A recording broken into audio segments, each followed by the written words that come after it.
আসসালামু আলাইকুম। সাদের মা বলছি, সবাই কেমন আছেন? ভালো আছেন? আমরা ভালো আছি। সাদ বাবু এখন ঘুমাচ্ছে, আমি এপাকে রান্না করছি।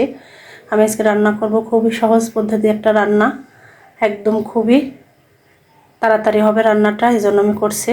পুঁইয়ের শাক নিয়েছি আমি, একদম ফ্রেশ পুঁইয়ের শাক নিয়ে ছোট ছোট করে কেটে নিয়েছি, ধুয়ে বেছে একদম রেডি করে নিয়েছি। তার সাথে নিয়েছি মিষ্টি কুমড়া আমি একদম কেটে বেছে ধুয়ে নিয়েছি। আমি এখন এটা মিষ্টি কুমড়াটা এক পাশে রাখেছি, আর পুঁই শাকটা এক পাশে রাখেছি। আমি শাকটা আগে দেবো, মিষ্টি কুমড়াটা পরে দেবো। আর সব মশলা রেডি করে নিয়েছি, বাটা মশলা দেবো।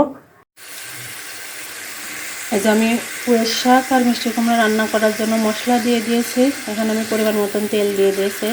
এখানে 1 চামচ আদা বাটা, 1 চামচ রসুন বাটা, 2 চামচ পেঁয়াজ বাটা, কয়েকটা কাঁচা ঝাল, 1 চামচ হলুদের গুঁড়া আর 1 চামচ জিরের গুঁড়া, স্বাদ মতো লবণ দিয়ে আমি মশলাটাকে খুব ভালো করে কষাই নেব। তেল উপরে আসা পর্যন্ত আমি এই মশলাটা ভালো করে কষা নিতে হবে। যখন তেলটা উপরে আসবে, মশলাটা ভাজা ভাজা হয়ে যাবে, তখন আমি সবজিটা দিয়ে দেবো। আর পুঁইয়ের শাক ছোটো বড়ো সবাই খুব পছন্দ করে, মিষ্টি কুমড়াও। আমি একদম কম ঝাল দিয়েছি সাদবাবুর জন্য, আমার সাদবাবু খাবে। আমি যে ভালো করে মশলা কষা নিয়ে পুঁই শাকটা দিয়ে দিলাম। আমি পুঁই শাকটাকে ভালো করে একটু কষায় নেব, কারণ শাকের ডাঁটা আছে। আর মিষ্টি কুমড়াটা আমি একটু পরে দেবো, কারণ মিষ্টি কুমড়া খুব সহজে সেদ্ধ হয়ে যাবে, শাকও সেদ্ধ হয়ে যাবে, কিন্তু ডাঁটাটার জন্য আমি একটু শাকটা আগে দিলাম। আগে একটু শাকটা ভালো করে কষানো হয়ে গেলে আমি মিষ্টি কুমড়াটা দিয়ে দেবো। আমার শাক ভালো করে কষানো হয়ে গেছে, এই যে খুব সুন্দর করে আমি কষাই নিলাম। এখন আমি মিষ্টি কুমড়াটা দিয়ে দেবো। মিষ্টি কুমড়াটা দিয়ে আমি আরেকটু ভালো করে কষাই নেব। আমি পুঁইয়ের শাক আর মিষ্টি কুমড়া খুব সুন্দর করে কষাই নিচ্ছি।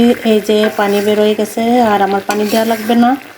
কিছু তরকারি পানি দিলে মজা হয়, আবার কিছু তরকারি পানি না দিলে মজা হয়, থেকে অনেক পানি বেরোয়।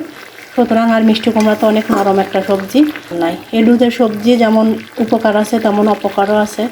যেমন মিষ্টি কুমড়া যাদের পেটের সমস্যা, তাদের জন্য খুবই সমস্যা, এরা মিষ্টি কুমড়া থেকে দূরে থাকাই ভালো। আবার যাদের অ্যালার্জি আছে, তারা মিষ্টি কুমড়া খেতে পারবে, কিন্তু পুঁইয়ের শাক থেকে দূরে থাকাই ভালো। এর জন্য আমি আজকে সাদবাবুকে খাওয়াবো, তাই আমি খুব সুন্দর করে রান্না করছি। সাদবাবুর আমাদের খাবারটাই খাওয়াচ্ছি। সাদবাবুর জন্য আমি আলাদা করে খুব কমই রান্না করি, কারণ আমরা যেটা রান্না করি আমি সেটা সাদবাবুকে খাওয়ানোর চেষ্টা করছি। এই জন্য যে রান্না করছে আরও সুন্দর করে মাখা মাখা হবে, খুব ভালো লাগবে খেতে। আমি আর একটু ভালো করে কষাবো, তাহলে ভালো মজা হবে। আমার মিষ্টি কুমড়ার পুঁইয়ের শাক রান্না করা হয়ে গেছে, আমি নামাই নিয়েছি। এই যে সুন্দর করে একদম মাখো মাখো শুকনো করে রান্না করলাম। আর এই সবজি থেকে আমি দুটো পুষ্টি পাচ্ছি, একটা মিষ্টি কুমড়ার আর একটা পুঁইয়ের শাকের। এজন্য আমি সাদবাবুকে এই সবজিটা খাওয়ানোর চেষ্টা করব। আলহামদুলিল্লাহ সাদবাবু খাবে, সেটা আমি জানি। এই যে আমার রান্না করা হয়ে গেছে। আজকের ভিডিওটি পর্যন্তই। আল্লাহ হাফেজ।